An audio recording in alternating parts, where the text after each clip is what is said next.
اسلام جو ہے اس کا اپنا ایک جداگانہ تشخص ہے۔ قرآن مجید فرقان حمید میں اللہ رب العزت نے ارشاد فرمایا کہ وَلَن تَرْضَىٰ عَنْكَ الْيَهُودُ وَلَا النَّصَارَىٰ حَتَّىٰ تَتَّبِعَ مِلَّتَهُمْ کہ یہود و نصارہ ہرگز تم سے راضی نہیں ہوں گے جب تک تم ان کی ملت کی پیروی نہ کرو۔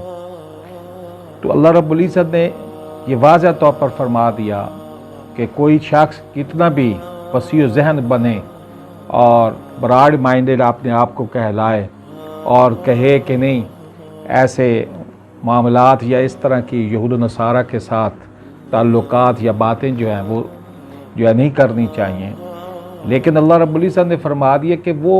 تم سے ہرگز راضی نہیں ہوں گے جب تک تم دین اسلام کو چھوڑ کر ان کے دین کو قبول نہیں کر لیتے۔ جب ایسا کرو گے تو اس وقت وہ تم سے راضی ہوگے، لیکن ایک بندہ مومن جو ہے وہ اپنی جان تو دے سکتا ہے، آگ میں تو کود سکتا ہے، لیکن دین اسلام کو جو ہے وہ نہیں چھوڑ سکتا۔ ہمیں ضرورت ہی نہیں ہے کہ ہم ان یہود و نصارہ کو جو ہے وہ راضی کریں۔ اسلام نے تو ہمیں خود اپنی شناخت دی، ہمارا علیحدہ ایک جداگانہ تشخص جو ہے وہ اسلام نے جو ہے وہ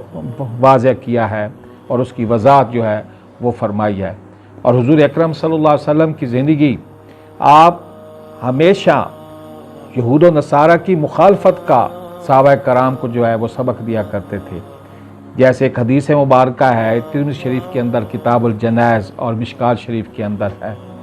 کہ حضور اکرم صلی اللہ علیہ وسلم کی عادت مبارک تھی کہ جب تک پہلے جنازے آتے تھے اور جب تک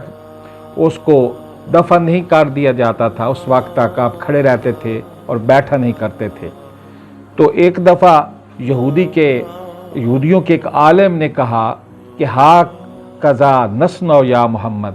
کہ اے محمد صلی اللہ علیہ وسلم ہم بھی اسی طرح کرتے ہیں کہ جب تک جنازہ جو ہے اس کو دفن نہیں کر دیا جاتا اس وقت تک ہم کھڑے رہتے ہیں اور نہیں بیٹھتے ہیں۔ تو حضور اکرم صلی اللہ علیہ وسلم نے یہ نہیں کہا کہ تم نے بہت اچھا کیا یا تم بہت اچھا کرتے ہو۔ حضور اکرم صلی اللہ علیہ وسلم فجالسا رسول اللہ صلی اللہ علیہ وسلم وقال خالفوہم، حضور اکرم صلی اللہ علیہ وسلم بیٹھ گئے اور صحابہ سے فرمایا کہ تم یہودیوں کی مخالفت کیا کرو،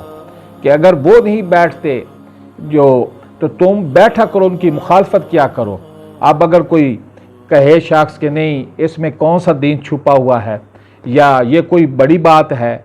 تو حضور اکرم صلی اللہ علیہ وسلم نے چھوٹی چھوٹی یعنی باتوں کے اندر بھی اور معاملات کے اندر بھی جو ہے یہودیوں کی مخالفت کا ہمیں سبق دیا ہے۔ یعنی وہ تو راضی نہیں ہے مسلمانوں کے ساتھ جب تک ہم اپنی ملت اپنا دین اسلام جو چھوڑ کر ان کی اتباع ان کی ملت کے اندر نہیں چلے جائیں گے۔ تو آج اگر کوئی شخص جو ہے وہ خاموش رہے، جس طرح کہ فلسطین پر ظلم و ستم ہو رہا ہے، معصوم بچوں کو شہید کیا جا رہا ہے، اور کتنے جوان ہیں کہ جنہوں نے اپنی جوانیاں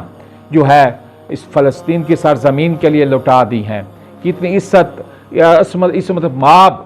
خواتین ہیں اور ہماری مائیں ہماری بہنیں اور بچیاں ہیں کہ جو شہادت کے مقام پر فیض ہو چکی ہیں، یا اپنے جوان بیٹوں کو جنہوں نے کھویا ہے، یا اپنے یعنی گھر کے جو ان کے شریک حیات تھے ان کی زندگیاں جو ہیں انہوں نے آزادی کے لیے اور اسلام کی شناخت کے لیے جو ہے وقف کر دی ہیں۔ تو یہی اسلام ہمیں سبق دیتا ہے۔ آج امت مسلمہ کے جتنے ان کے حکمران ہیں، جتنے ممالک حکمران ہیں، ان کو بھی چاہیے کہ اہل فلسطین کے ساتھ کھڑے ہوں اور فلسطین مسلمان بھائی جو ہیں ان کی جس طرح بھی مدد کر سکتے ہیں کریں۔ صرف دعاؤں تک نہ رہیں کہ گھروں میں بیٹھ کر ہے وہ دعائیں کرتے رہیں، نہیں، ان کے بارے میں ایک مستحکم اور ایک استقامت کے ساتھ ایک ویژن جو ہے وہ اپنائیں، اور ایک خاص یعنی ویژن کے ساتھ ان کے ساتھ چلنے کا ایک عہد اور پروگرام بنائیں۔ تو جب ان کے اندر اتحاد یگانگت ہو جائے گی امت مسلمہ کے جتنے عظیم سپوت ہیں حکمران ہیں، تو جب مسلمان مل جائیں گے تو پھر یہ نہیں ہو سکتا کہ یہود و نصارہ جو ہے ان کے مخالف آئیں یا ان کے سامنے آئیں، کیونکہ وہ موت سے ڈرتے ہیں، لیکن ایک مسلمان جو ہے وہ موت سے نہیں ڈرتا، کیونکہ یا تو وہ جنگ کے اندر شہید ہو جاتا ہے یا وہ غازی بن جاتا ہے، اور دونوں طرح سے اللہ رب العزت انہیں اعزازات سے نوازتا ہے۔ اللہ رب العزت امت مسلمہ پر اپنا فضل و کرم کرے، اور بالخصوص فلسطین جن حالت زار میں ہیں، اللہ رب العزت غیب سے ان کی مدد فرمائے۔